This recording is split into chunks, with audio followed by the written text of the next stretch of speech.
given the large fan base and how well known this character actually is, what particular element of this character and this world kind of drew you into it? Well, I think a lot of the characters are, as you say, they're extremely well known. Harrison Wells is not one of those characters, which is great. It's tremendous because, I talked to Andrew and Greg and Jeff about this at the beginning. It's like, so you have an opportunity to put your own stamp on it, and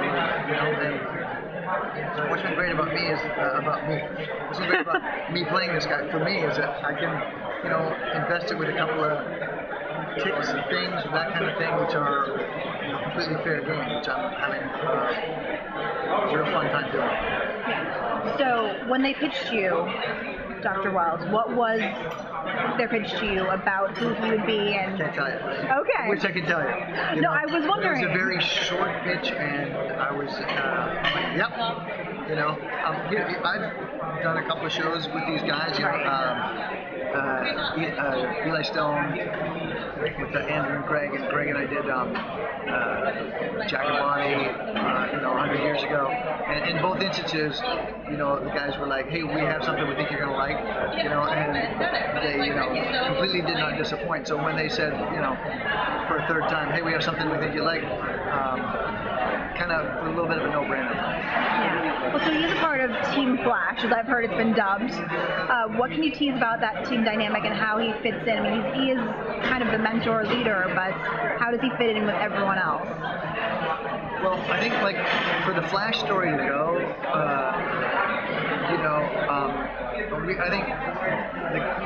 I think it's been a smart move from the producers where they're like, look, we want the people that know the story, but we also want the people that don't know the story. And so for us, the pilot is essentially the genesis of the Flash. And for my character, not to be too poetic about it, but our show starts off with a Big Bang, and so it's studio appropriate. Yeah, it's a Big Bang. Harrison Wells is responsible for that Big Bang. And as it turns out, as we find out, that Big Bang is a complete necessity, not just for our storytelling, but for all the different things that Harrison Wells hopes to achieve. So, as you're kind of exploring this broken man, what is his ratio of guilt / hubris / some other unnamed emotion? I think it's never a good idea to trash your city. I don't think it makes you the most popular human being out there, and I think Harrison Wells is, smart enough to realize that, and is, working extremely hard with Cisco, with Caitlin, to make amends for blowing up half the city.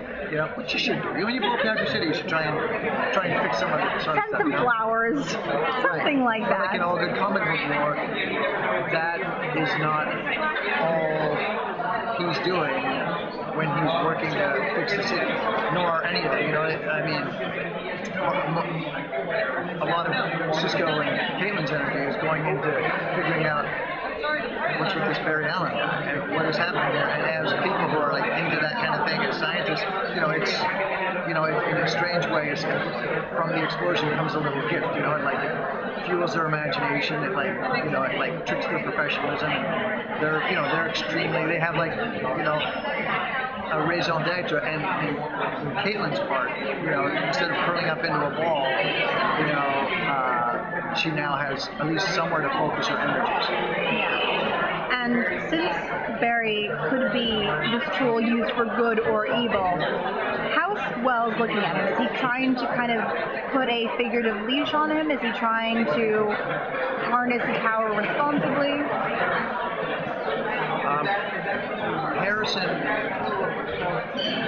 Harrison wants Barry to learn about his new persona and get comfortable with his new persona, and I think Harrison wants to know exactly what the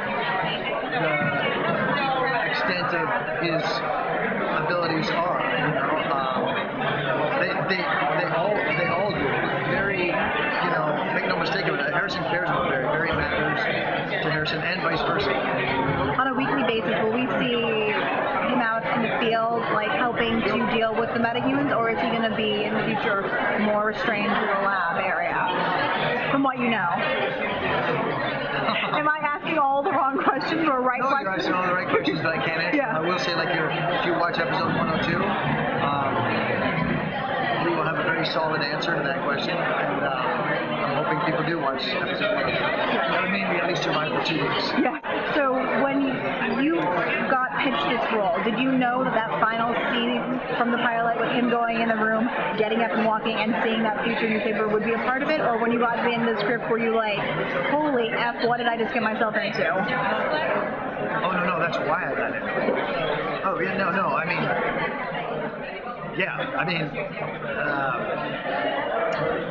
we're going to talk at some point down the line, and I'll be able to say, see, you know what I mean? Yeah. But I guess what we're talking about, and if this is already aired, then like there's a hint of something there that we pursue with great passion, and that is for me just the thrill of doing this part. Again, anytime an actor gets to do something that works on a number of different levels and dimensions, it's a treat, and this part is a treat. Andrew had mentioned that final scene is kind of as crucial to the Flash universe and the Flash's trajectory in season 1 as finding out for Arrow fans in the end of the pilot that his mother was responsible for being kidnapped. What can you kind of tease about how that room will kind of play into what you know of season 1 and tease? The danger of I can definitely talk about it. The danger, I think, of being, I'm here talking to you, so the pilot must have worked on some level, but the danger in television is when you do a pilot that people think works, the temptation is to repeat that, as you know all too well, week to week to week to week. If you're a fan of it and of the genre, and if you're not a fan of the genre, the one thing I can say about these guys is that Andrew, Greg, and Jeff, they have no interest in playing it safe, none. To the point where I sat down with Andrew a couple of days ago and we were talking over the first 9, and at the end of it I was like, so are we at all concerned about story, in the sense that it's just so much so quickly that we're going to run out of story? And Greg said, and I quote, this thing, there's always more story. And what's tremendous about it is for the viewership, no matter from what point the viewership approaches us, they are, gloves off. They are they are not there to disappoint. They're really going for it. It's kind of like when you watch some of these movies and then it's like it fades to black and to be continued, bonk.